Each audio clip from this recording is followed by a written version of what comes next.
স্থায়ী নেই, যেই কবরে তোমাকে আমাকে একা একা একা সারা জিন্দেগি থাকি। কবরের চিন্তা করেছো? কি করছো তাহলে? জেনায় লিপ্ত আছো, বিচারে লিপ্ত আছো, ছেড়ে দাও, ওইসব ছেড়ে দাও, আল্লাহর হয়ে যাও, আল্লাহ পাক বান্দার হয়ে যাও। ওই সব কাজ ছেড়ে দাও। হারাম খাচ্ছো, সুদ খাচ্ছো, জিনা ব্যভিচার করছো, যুবক ছেড়ে দাও, ও কাজ ছেড়ে দাও, আল্লাহর হয়ে যাও, আল্লাহ পাক আপনার হয়ে যাবে। কিয়ামতের দিনে আল্লাহ পাক বান্দাদেরকে যখন আল্লাহ পাক ডাকবে, এ বান্দারা, আমি আল্লাহ পাক তোদেরকে এত বছর হায়াত দিয়েছিলাম, হায়াতের জিন্দেগিটা তোরা কিসে কাটিয়েছিলি? মানসাব্বা আল্লাহ,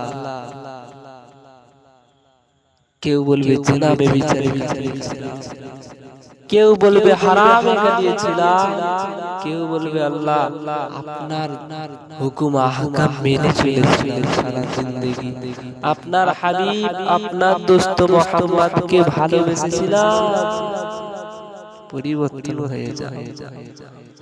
বান্দাদেরকে আল্লাহ পাক একত্রিত করবে তো, মরার পরে আল্লাহ পাক আবারও জিন্দা করবে, কবরে জিন্দা করবে, মুনকার নাকির ফেরেশতা সওয়াল জবাব করতে আসবে, সেখানে জিন্দা করবে।